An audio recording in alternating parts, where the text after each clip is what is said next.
Hello friends, നമ്മളിന്ന് ഉണ്ടാക്കാൻ പോണത് കോര വെച്ചിട്ടുള്ള ഒരു കറിയാണ്. കറി നമ്മൾ ഉണ്ടാക്കാൻ പോകുന്നത് ഒരു സ്റ്റീലിൻ്റെ ഉരുളിയിലാണ്. നമ്മളിവിടെ എടുത്തിട്ടുള്ളത് ഒരു തേങ്ങയാണ്. ആ തേങ്ങേൻ്റെ കൂടെ 2 തക്കാളി അരച്ച് വെച്ചിട്ടുണ്ട് കേട്ടോ. അതിലേക്ക് 2 ടീസ്പൂൺ മുളകും പൊടി, 1/2 ടീസ്പൂൺ മഞ്ഞൾപ്പൊടി, കുറച്ച പുളിവെള്ളം നന്നായി ഇളക്കി കൊടുക്കണം കേട്ടോ. എന്നിട്ട് കുറച്ച് കറിവേപ്പില അതിലേക്ക് ആഡ് ചെയ്യണം. 1 ടീസ്പൂൺ ഉപ്പ് നമ്മുടെ കറി അതിലേക്ക് വെച്ച് കൊടുക്കാം.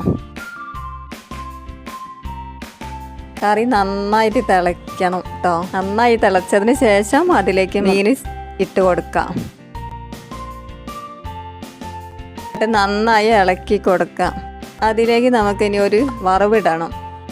അതിന് വേണ്ടി കുറച്ച് വെളിച്ചെണ്ണ ഒഴിച്ചിട്ടുണ്ട്, ടീസ്പൂൺ കടുക്, കുറച്ച് കറിവേപ്പില, എന്നിട്ട് കറിയിലേക്ക് ഒഴിച്ച് കൊടുക്കാം.